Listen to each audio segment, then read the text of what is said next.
Okay, good afternoon. Good afternoon, everyone.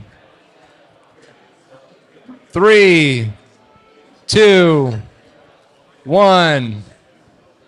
I have to do some stuff for my kids, you know. Shh. There you go. Sorry, guys. I don't mean to shush you like you're my children, but need your attention. Jay's got a hard stop at 1:15 today, so I want to make sure we get right into it.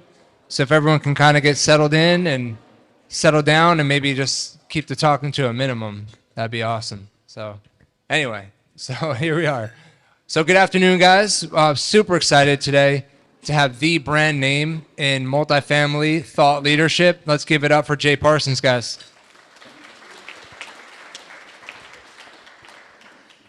So I'm going to let Jay properly introduce himself, but first I want to say welcome to our hotel. This is, as many of you know, Hotel Ella. It's an iconic hotel, and it's an asset we purchased about 2 years ago. Now, we know we have a huge responsibility to steward this asset extremely well because it holds such a special place in the hearts of so many in Austin. We do have plans to redevelop it someday soon. In the near future, we'll see what construction loan interest rates do for us. But yeah, we're really excited because we have approval to go from 47 rooms up to 200 rooms for this asset. And we feel like it's an amazing part of the renaissance that we're going to see in this part of downtown. So stay tuned for that. Very exciting. We're going to keep all the character of the mansion intact. So don't get too concerned about that. All right. Yes, an applause. Okay. And I just want to say my brief background. My name is Dan French, and I'm managing director and partner at ATX Acquisitions. I've been investing in real estate since 2005 when I first partnered with Pete Rex. And so Pete Rex is the founder and chairman of ATX Acquisitions. Back in 2005, we were doing like bootstrapping deals, small deals together, but we ran everything. So I understand real estate from the ground up. Ran my own leasing, my own maintenance calls, construction, everything related to property management and acquiring deals. We've done that from the very small level. And then by 2011, we created a platform to go after a much bigger play. And that included buying $2 billion in assets. So that was about 100 deals, 17,000 apartments. So from 2011 onward, that's when that begins. And we're really proud of our track record. Our track record includes 87 exits to date, thereabouts. And that returned a net IRR to our capital partners of nearly 22% and a 2x equity multiple during that time from 2011 forward. But by 2019, I think we were pretty unique in that as a private equity group, we shut down our private equity operation. We stopped buying assets in 2019 because we didn't feel the buying opportunity was compelling any longer at that time. What we showed up to do in 2011, 12, 13 just really wasn't there anymore by 2019. So instead of just mindlessly deploying into the space, we decided to become net sellers, lock in that great track record, and really be patient. And that patience, I think, now is coming to an end because now we see big opportunity once again. I'm excited to talk to Jay about that and go into why we see opportunity. And it's kind of no secret at this point. Interest rates have gone, they've skyrocketed in a rapid way. So owners are feeling pressure. They're going to be distressed. And not just that, but they're skyrocketing costs as well. Insurance premiums, property taxes, a whole host of other costs have just gone up. So we feel like this is a great buying opportunity. That's why ATX Acquisitions is raising a fund. And we're really excited to talk to you guys about that today. After the show, maybe, we'd love to talk to you directly on an individual basis about that opportunity and why we would like to be the steward of your capital. All right, so our team is here. They're going to stay afterwards. But again, we're here to talk to Jay Parsons. And he's got that hard stop at 1:15. So I want to pull all the great thoughts out of his head. And we're going to have some time for audience Q&A. So get that together. And let's get into it. But Jay, why don't you give us a quick background? Sure. Well, first of all, thanks for having me. It's my first time at the Hotel Ella, and it's definitely a beautiful spot. And just before this, enjoyed the crispy chicken sandwich. So recommend if you haven't tried that. It was good. But my background is I'm the Chief Economist, Head of Industry Principals at RealPage, and in Dallas. So short flight over here, just went right up and then straight down this morning, and that's hence my hard stop today. Got to catch a flight back. And I've been RealPage for 14 years now. Started off as a market research analyst, and now oversee our team of economists and industry principals. So, RealPage is predominantly a software company to the rental housing, commercial real estate industries, and so we get a lot of data that comes through our systems, and that makes my job a lot more fun. Nice. All right, so a quick check-in for the audience. Who in the audience has either invested directly into a real estate deal or into a fund? If you could just raise your hand. Okay, wow, that's almost everyone. So if you haven't, has that something you've thought of doing before but haven't quite done it yet? So, okay. Basically everyone is either in the real estate space or interested in doing it, or they've already done it. So the reason why I think Jay is so influential, by the way, and his opinions carry so much weight, he does have access to a ton of data, and he's very good at turning that data into intelligent information. So, Jay, tell us a little bit more about what information do you have? What's your advantage in terms of access to data? So many of you are probably familiar with ADP, the payroll company. I think it's probably the best analogy is, ADP has this great information on employment across our country. And how many people are being employed in a given month? What's happening with paychecks and pay increases? And so with RealPage, we have kind of the same thing for the rental housing industry, where we have millions of units that run on our platform. And so traditionally, we've had limited access in our industry to things just like asking rents and survey occupancy rates, data from internet listing sites like apartments.com. And now we have astronomically more information. We're able to look at rent collections, like what % of rent due is getting paid. We're looking at retention rates, people renewing their lease and at what price. We're looking at incomes, people are signing new leases and getting better insights into affordability, and a host of other things, leasing traffic, demand. And so that's what makes my job a lot of fun and quite frankly, easy to do analysis because we have a lot more data at our fingertips to share. Yeah, no, absolutely. And I think oftentimes, though, that's not easy because when you have so much data, you get lost in that data. And so it can be difficult to actually parse through that and come up with something useful. But so can you give us, because not everyone in here is a multifamily expert. There are many multifamily experts in the room, but since 2019, what has happened? Just describe some of the shocks and some of the broad strokes of what has happened since 2019. Sure. Yeah, and certainly you guys timed it pretty well. So I think everybody knows what happened in 2020. In March of 2020, the world changed. And, back then, there was a lot of concern because of the rapid job loss that there would be a significant shock to the multifamily market. And the shock was actually mostly a positive one, not a negative one. We saw this all of a sudden after the first couple of months of the lockdowns. That summer, all of a sudden, we saw leasing traffic come back, and then it was okay. Is this a temporary? Maybe these pent up demand, people who couldn't go anywhere in the spring, all of a sudden are back in the market. Well, then we get to the fall, and it just keeps coming and keeps coming. Get to 2021, we saw more demand for apartments from renters in 2021 than in any year of 3 decades in tracking the market. And then and we saw as a result of that, vacancy went down, rent started to really go up. And that really carried through until maybe spring of 2022. At that point, inflation's really high. Obviously, we know the story there. Inflation starts to rip forward to the highest level since the late 70s, early 80s. And then we started to see a real freeze in household formation. And back then, people say, hey, mortgage rates are going up, everyone's going to rent. But that's not what happened, because a lot of people have a misunderstanding of the relationship between buying and renting. What happened is that it's not people come out of nowhere and say, I'm going to rent instead of buy. A lot of buyers are already renters, and so they're just staying in place.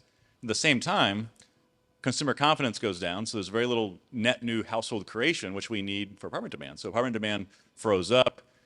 While job growth continued, wage growth continued. Fast forward to this year, we've seen demand really rebound. But at the same time, all that strength from 21 and early 22 created a lot of construction. I know we'll talk about that more later, but now what really gave way from that period is the most apartment construction we've seen in 50 plus years.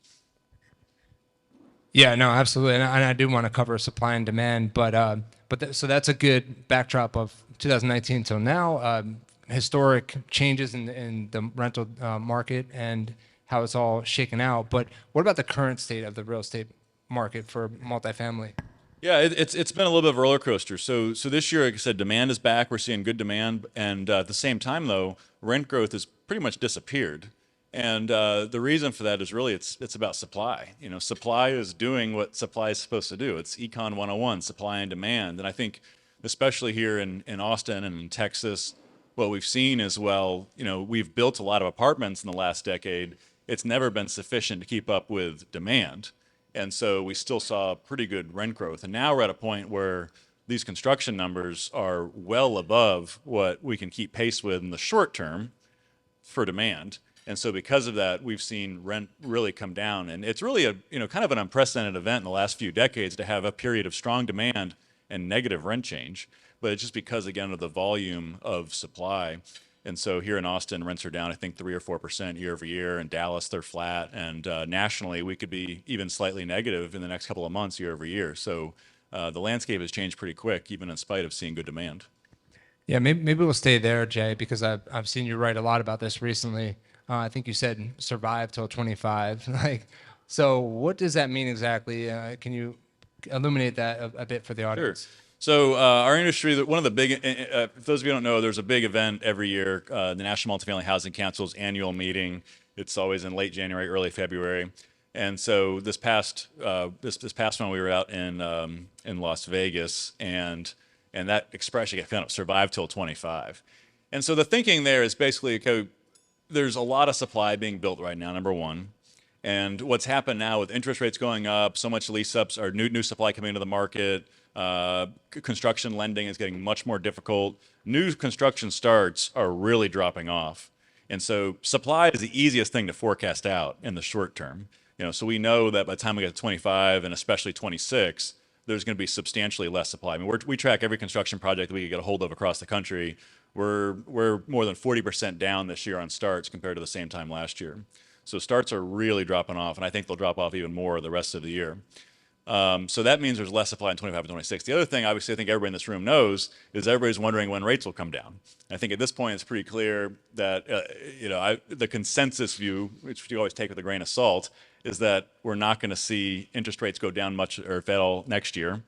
And so the thinking and hope is that it's 25, but before that happens, at least moderately so. So it's really those two variables that I think creates a better environment in 25, less supply and potentially a better rate environment. Yeah, no, exactly, and I think that's very interesting for a lot of folks to think about that. So basically, if you're buying an in-place asset, you have to really be careful between 23, 24, and 25 that's gonna change because we're gonna see a period where people just didn't do a lot of starts.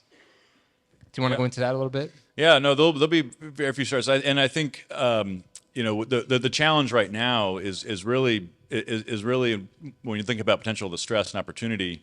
There was so much acquisition activity in these last couple of years at the peak of the market, and particularly, there's been a lot of media coverage on this. There's a niche of the market, particularly, some newer groups that came into the market, newer syndication groups, where we saw a strategy that was very focused on Sunbelt multifamily, short-term floating rate debt, and with a significant value add plan. So the hope was, hey, we're going to buy this property, we're going to put in significant CapEx, we're going to increase rents by 20%, and we're going to refinance or sell within 2 years. Well, a lot of that was 2021, early 2022. So fast forward that clock, 2 or 3 year term starts to, you're looking at late this year, next year. Some of these projects are going to be in trouble. And I don't think it's frankly an issue with the industry or even the real estate itself, so much as it about the specific strategy that was deployed by a segment of the market. And so that's where I think we're going to see some challenge. And so, Dan, as we look forward, it's a look ahead. Your typical, call it, your longer term owners, they're fine. They benefit from this recent run up. Margins are compressing. The long-term outlook, which we'll get into, is still fine. There's a segment of the market that's going to be experiencing some pains. Yes, no, for sure, and we have our eye on that as the ATX acquisitions team, and we've talked to a lot of these ownership groups that are already they're feeling that pain because if you have floating rate debt, you're obviously in big trouble because the rate caps you didn't prepare for it, and your DSCR or your debt service coverage ratios it just can't, it's not sustainable for them, so they're gonna have to sell. We think in a period of in a position of distress. Yeah, no, I agree. I saw one the other day. I was telling someone earlier is the Real Deal Industry Application. They had an article about a particular group that they had a 95% loan to value, where the debt fund senior debt, and then a Right. mezz debt on top of that. I mean, it's Yeah. hard to recover from that. It's just fascinating that that was still happening. After we saw the pain of the great financial crisis, is still within the people's memory of those who have been investing. But then those other groups are kind of like the Johnny come latelys to the game, and I think they got over leveraged, and you have floating debt, so you're gonna have problems. So sticking with supply and demand, I've seen some more stuff that you and your team has written at RealPage, and a lot of it's about Sunbelt. The Sunbelt, this wall of supply. I think it's 1 million units across the U.S., but a lot of that is in the Sunbelt markets. And so some people are saying, oh, this might be the end of the Sunbelt and rent growth forever. Can you talk a little bit about that? Yeah, The nuance you have around it? yeah. So I started tracking multifamily in 2009, and if I've shared the story multiple times, so if you heard it before, I apologize. But I used to joke that it seems like every year we're predicting the death of the Sun Belt, but because of oversupply, and particularly if you follow any of the analysts on Wall Street tracking the REITs. It's the same old story every single year. It's oversupply in the Sun Belt, oversupply in the Sun Belt, and then we get to 2020 and we see the Sun Belt it does especially well. And there's this period I think, hey, like we finally flipped. And just as a quick aside, we did a research paper for the Pension Real Estate Association in 2018, trying to showing with real data that the world changed in 2008 in favor of the Sun Belt over the traditional institutional strategy, which favored the coastal markets. When I say coastal, I mean like New York, Boston, D.C., L.A., San Francisco, Seattle. It's the so-called sexy Sexy six. six. Yeah. So the world's changed since 2008, and the data is pretty clear on that.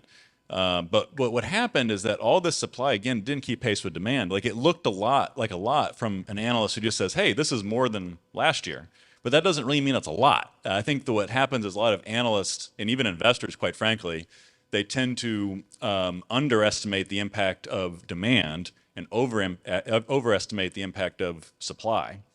Now, again, I think we're in a period where that's changed a little bit just because of the sheer volume, but it's not just about supply relative to history. It's about supply relative to demand coming in. And I think that's where a lot of Wall Street, quite frankly, is just missed. Yeah, no, absolutely. And I think I've heard you say you want to go where the people are going. And the people are going where the states that we focus on are the high growth states, population, economic growth, job growth. Yeah, you And want then to follow the demand. Yeah, exactly. And so supply is going to basically be absorbed over the long term. Yeah, no, we did some analysis in this as well, which is that if you look at 3, 5, 10-year periods, you look at where demand has gone for apartments in terms of renter demand, it's gone where the supply is going. There's a near perfect correlation between supply and demand, which shouldn't be terribly surprising, but units get leased up. The problem, I think, remember, to supply is never, because of the nature of raising capital, getting permits, then deploying and building, you're never able to deliver supply right in tandem with the demand. And so that's when that makes a little bit of a challenge. But you can again look forward and see in this case that we're going to probably be back to where we were before, which all of a sudden in 25 and 26, maybe even longer, where there's a lot more demand than supply again. So the people keep coming. I think the other thing you have to remember is while there's been a lot of rent growth in this cycle in the Sun Belt, your average Sun Belt city is still about 50% cheaper rents on average than living in a major coastal city. So that advantage, the affordability advantage, despite again some predictions of the death of the affordability advantage, have just not gone away. It's still substantially cheaper to live here than living in California or New York, et cetera. No, absolutely. And that let's stick with that just for 1 second there, because there's been wage growth, right? But has it kept up with rent growth? And what's your team as you look through the data, and you can see, so RealPage can see all the incomes of the people who are applying for their units. They have a lot of intel around this. So what are you seeing in terms of rent growth versus wage growth? Yeah, so affordability is a passion of mine on this topic because I think it's one of the most misunderstood topics in housing.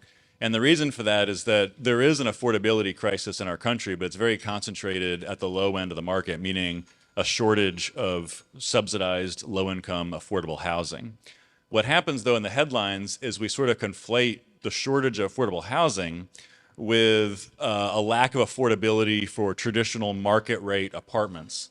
When you look at, and we see the data, when you look at who lives in market rate, what we call Class A or B, so-called luxury apartments, these are households that are spending low 20% of income on rent.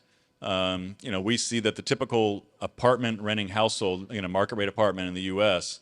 is making about $80,000 a year, which is substantially higher than what the census reports for renters overall. So it's generally middle and upper income renters who live, and this is with roommates, by the way, that live in an apartment. And so in this demographic, there's not been an affordability challenge. In fact, we've seen much, even, again, looking at lease application data, we're seeing much better income growth in this group than for the population overall. I think there's a lot of reasons for that. Well, again, my point being is there's not been a shortage of demand at these higher price points. Again, that also doesn't wipe out the fact that we don't have enough affordable housing. But again, they're two separate issues. We have to look at them distinctly differently. Yeah, absolutely. It's very good nuance. And how about the affordability of buying a house and how that is going to impact household formation of rental homes or the continuance of rental, as an option versus buying a home? Yeah. So when people can't buy a house, that doesn't necessarily mean there's more people deciding to choose an apartment instead. What it means is they're staying in a rental longer. And so in this case, we've seen it obviously higher barriers to entry for homeownership. There's a group on the single family side, John Burns Real Estate Consulting. They do a comparison of looking at what's the monthly cost of renting versus buying a starter home, including all the costs that go into that. And what they show is that it's never been cheaper to rent relative to buy than now, in part because of high rates and also because home prices haven't really come down. The cost of a realistic down payment plus PMI and everything else. So there's still a significant affordability advantage there. And so what that means is that people are renting. That's another. I mean, you look at all the delayed adulthood trends and whatnot. People are renting longer now because of these barriers. I think also too, we still see good job growth. We see good wage growth. Traditionally, those are triggers to buy homes, but that's more challenging now. And so a lot of this I think we're seeing is going to be more beneficial in the short term, especially for rentals than for home purchasing. Yep. No, thank you, Jay. And that's something we look at through the investment committee memo and the process of trying to find a deal. How does it shake up compared to the house that you can rent in the submarket? So very good. I've heard you say recently that since you started looking at all this data and being in the multifamily space since 2009, that no one really has ever talked about OpEx, operating expenses. This is a typical, private equity kind of mentality, I think, where it's all about top line growth, revenue growth, rental growth. So now, finally, though, people are getting squeezed and they're talking about operating expenses. Can you go into that a little bit? Absolutely. And let me share one other thing real quick that just came to mind. I made that previous comment too, is we did a renter survey recently. We found that 2/3 of apartment renters can't afford to buy a house in the neighborhood in which they rent. And so there's and that's even with higher income renters, because those neighborhoods typically are higher priced homes too. Yeah, so on OpEx, Dan's recalling something I had shared recently where, every year this time of year, we spend a lot of time with our clients who are a lot on the operations side on budgeting. And, hey, what's coming for the year ahead? And it really wasn't until this past year, 2022, where all of a sudden people are talking, 10 plus years of doing this, all of a sudden people are asking about expenses. And that was, it's typically, 3-4% check, done. Now it's like, what number do we put this? We don't know, especially you mentioned property insurance premiums earlier. That's been a killer, especially in Florida and Texas and Southern California and Arizona. But really all over the country. You have this kind of perfect storm of higher replacement costs due to inflation. Plus, we've had recent hurricanes, winter storms, a Texas freeze, power grid issues. All of these things have driven up the cost of property insurance premiums, even some exits of property insurance carriers altogether in certain markets. I mean, for the first time, I've even heard of larger operators that are looking to do captives to self-insure, which is crazy. I mean, to think about. But also things like turn costs. It costs more now when someone leaves to clean that unit, prep the unit, the labor, materials, but also you're turning more units because there's higher turnover. Property taxes, especially in places like Texas and the Sun Belt as well, where property values have gone up more. Staffing. I mean, there's been a lot of buzz about slowing job growth, especially in the tech industry. But I'll tell you what, it's like when you talk on the operating side, property management, they're still having a hard time hiring and retaining on the front lines. Your leasing agents, your property managers, your maintenance technicians. So they're paying more for those folks as well. Like the front line, you hear probably in the headlines, the blue collar versus white collar jobs. It's very real in this industry, and that's still putting upward pressure on staffing as well. So I think it's going to subside a little bit going forward. We're already seeing signs that broader consumer inflation is coming down. So I think it'll be better next year than this year, but it's been tough.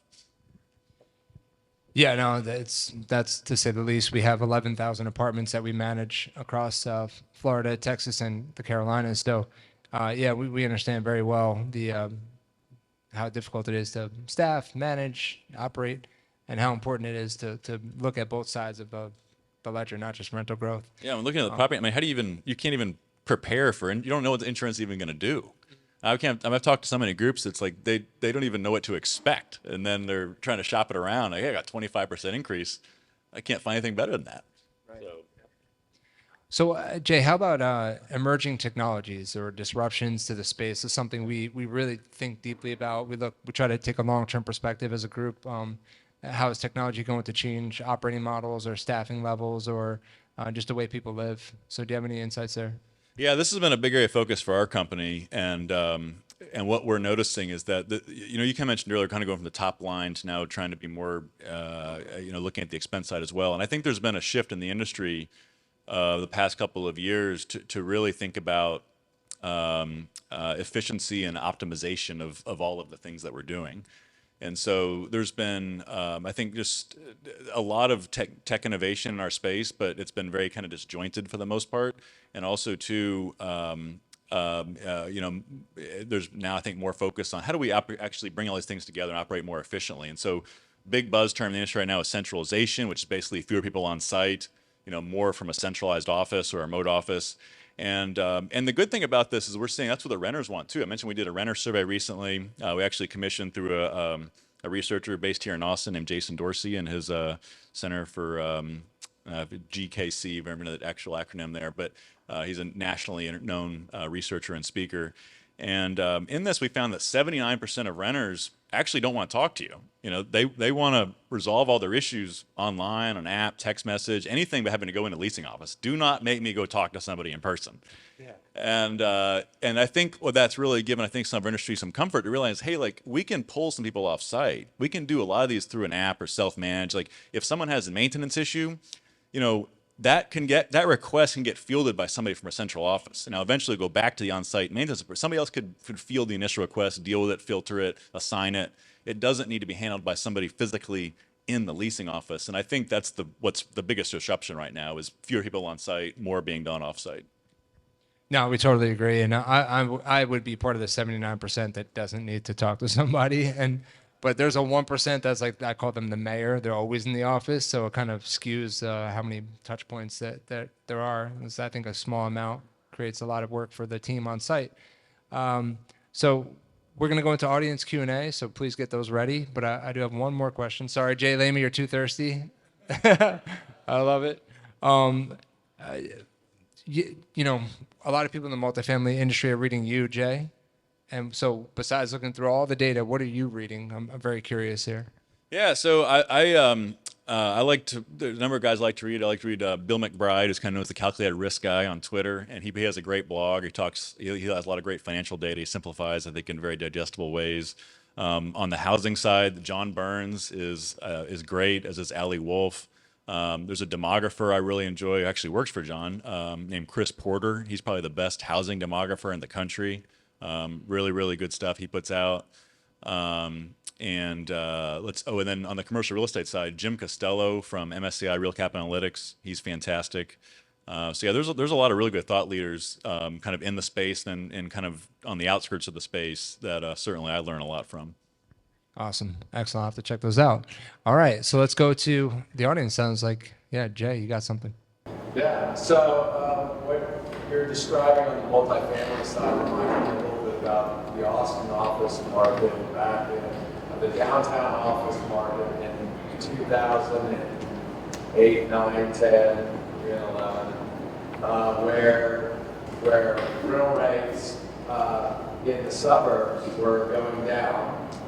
But there was one owner who basically had a lot of the office buildings in downtown Austin, and they were so highly leveraged with debt that was coming due. For every deal that they did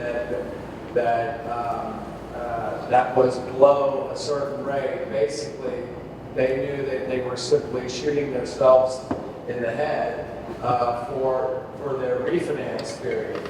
I know that multifamily is significantly more flexible and much faster moving in the office market.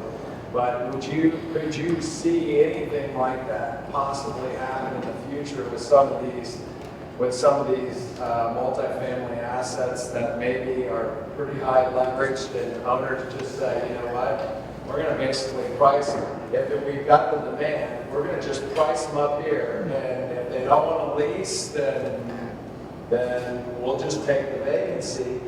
What happened in Austin is like all of the tenant rep brokers were going, yeah, we want you to drop your rates, and they just said nope, and we're gonna ride it and see what happens, and it actually worked.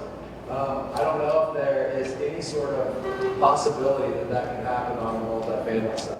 Well, I think it would work if not for the fact there's so much new supply coming in the market, and especially in a place like Austin where so much of the supply is catering to low six-figure income renters, and so there's, in parts of Austin you could literally wheel your stuff across the street for a cheaper rent. Right. So there's something like more than 20,000 units under construction in Austin right now. It's one of the more than 10% expansion rate of inventory. So I think it's going to be tough in the short term to pull it off unless you have a really unique situation. So speaking of John Parsons, recently had a post that showed about Austin supply and Austin. I think a lot of us know Austin is building crazy right now. But he also put in a graphic that showed that the planned new supply in Austin is actually a lot less than what's building. So given that stat, do you still think Austin's going to get oversupply over the next 2 years, or is the fact that there's less that's planned on the market can actually help as the population continues? Yeah, I don't put much stock in plan numbers just because so much can go wrong with that. I mean, this is not real money at that point. I think in the short term, almost all of the country except for the Midwest, the U.S. is going to see more supply than demand. But I do think that by the time you get to 25 and 26, Texas, I think people here probably get this, but you have to know it's like institutional investors and even international investors, like Dallas and Austin are core markets now. These are not alternative secondary markets. And so I think they're going to see the same phenomenon, which is there's going to be when supply does get going again, they're going to favor places like this. I just don't think we'll get to the point of building the level that we are right now. I think it's going to be hard to do. I think this is going to be a generational high for most of our lifetimes. Perfect storm of events. Baron? You mentioned that the turnover of apartments has gone up. Can you talk a little bit about that? Yeah. So it's not for the reason people think. It's actually like rent collections. I mentioned we track that in our data. We look at percentage of rent paid versus what's due. Rent collections are pretty much back to where they were prior to COVID, especially in Class A and Class B. They're actually a little bit lower in Class C in the lower income categories. People spend a higher share of income on rent, more working class sectors.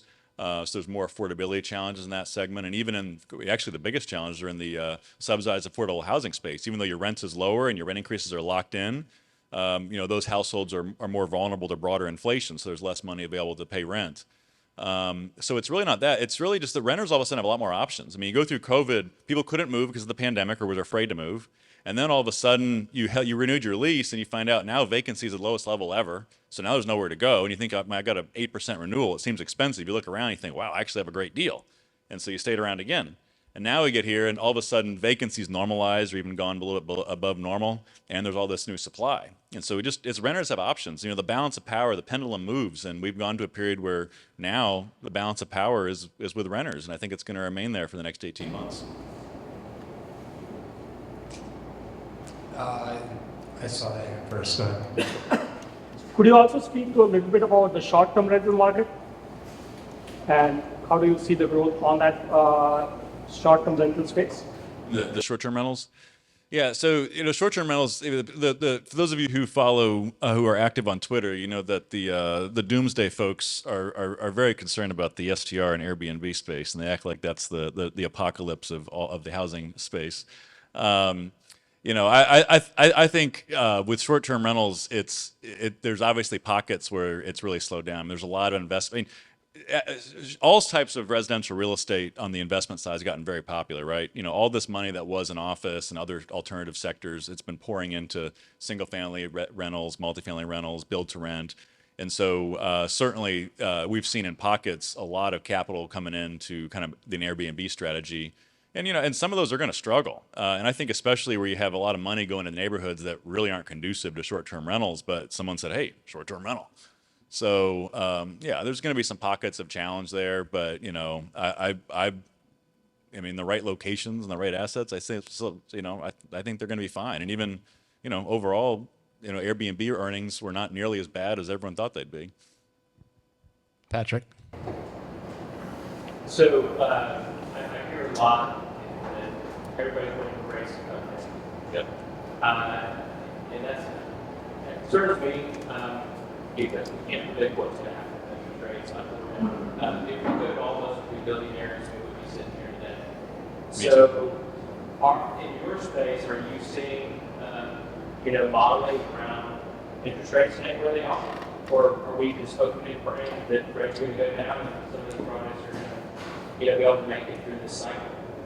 No, that's a great question. So I think what's happening now is that it's a very specific. So the value-add short-term strategy is at this point a very high-risk strategy. You can't bank on interest rates being lower even in 25.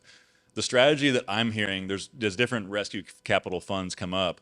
The strategy that I've heard again and again is you got to go with more equity, and you have to have more long-term flexibility on your refinancing or exit timeframe. If you can do those two things and be flexible, then capitalize when you want to and not when you have to, I think they're going to be great because everybody knows that long term the space is great, the demand drivers are great, the supply story gets better. There's all the things, right? That maintaining flexibility, I think, is the key though in this next investment cycle. Let's do one more. Here we go. You mentioned affordability being one of the big drivers of population growth. Yeah. What are some of the most important drivers or predictors for long-term population growth? Well, first of all, let me say that population growth is not as correlated with demand as people kind of think. And a lot of that's because I get a lot of questions sometimes about, hey, population growth is slowing down. There's going to be no demand next year. Well, the slowing population is you look at the age graph, population in the U.S., it starts to flatten off at age 4 and 5, right? So now we're looking at 20 and 30 years out, but that is also assuming no immigration, which typically occurs from people who are not 4 and 5 years old. So certainly the periods of really rapid growth are going down. But the other thing I think to think about too is that people still move around. And so you're really making bets on where do people want to be in the long term. And so in that case, you're thinking, okay, there may be a lot of empty homes in one part of the country. I was about to name a city. I don't want to do that. I'm going to get in trouble. In one place, but chances are Austin and Dallas and et cetera, Austin and Charlotte, Nashville, I go on and on. These places are probably still gaining in population as people play musical chairs from one place to the next. So I think it's a mistake, and not that anybody here would do this, but I think a lot of times people assume that the next generation of renters and buyers want to live in the same homes, built in the same locations as their grandparents. And we all know that's not how the real world works. Awesome. Well, Jay, where can people go to read, or watch videos or webinars and get more of this good content?